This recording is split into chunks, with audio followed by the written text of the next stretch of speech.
বন্ধুরা, আজ অনেক দিন পর আমি অদ্বিতীয়া অর্পিতা আপনাদের সামনে হাজির হয়েছি একটি ছোট্ট কবিতা নিয়ে। এবার থেকে চেষ্টা করব একটু ঘন ঘন এবং কোনো রকম উপলক্ষ ছাড়া কবিতা পরিবেশন করতে।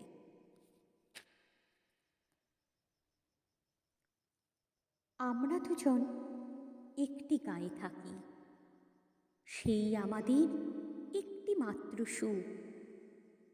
তাদের কাছে গায়ে যে দোয়েল পাখি, তাহার গানে আমার নাচে বুক। তাহার দুটি পালন করা ভেড়া চড়ে বেড়ায় মোদের বটমূলে। যদি ভাঙে আমার ক্ষিতির বেড়া, কোলের পরে নেই তাহারে তুলে। আমাদের এই গ্রামের নামটি খঞ্জনা, আমাদের এই নদীর নাম অঞ্জনা। আমার নাম তো জানে গাঁয়ের 5 জনে, আমাদের সেই তাহার নামটি রঞ্জনা। দুইটি পাড়ায় বড়ই কাছাকাছি, মাঝে শুধু একটি মাঠের ফাঁক।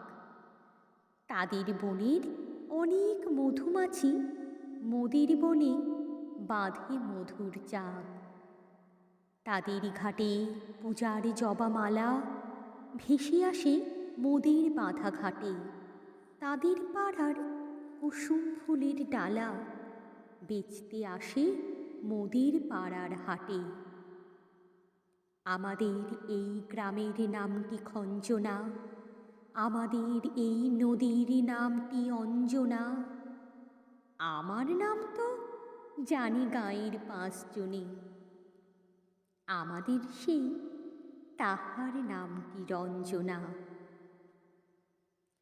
আমাদের এই গ্রামের গলি পড়ে আমের বলে ভরে আমের বন। তাদের খেতে যখন তিসি ধরে, মোদের খেতে তখন ফোটে শন। তাদের ছাদে যখন ওঠে তারা, আমার ছাদে দক্ষিণ হাওয়া ছোটে। তাদের বনে ঝরে শ্রাবণ ধারা, আমার বনে কদম ফুটে ওঠে। আমাদের এই গ্রামের নামটি খঞ্জনা, আমাদের এই নদীর নামটি অঞ্জনা। আমার নাম তো জানে গাঁয়ের 5 জনে, আমাদের সেই তাহার নামটি রঞ্জনা।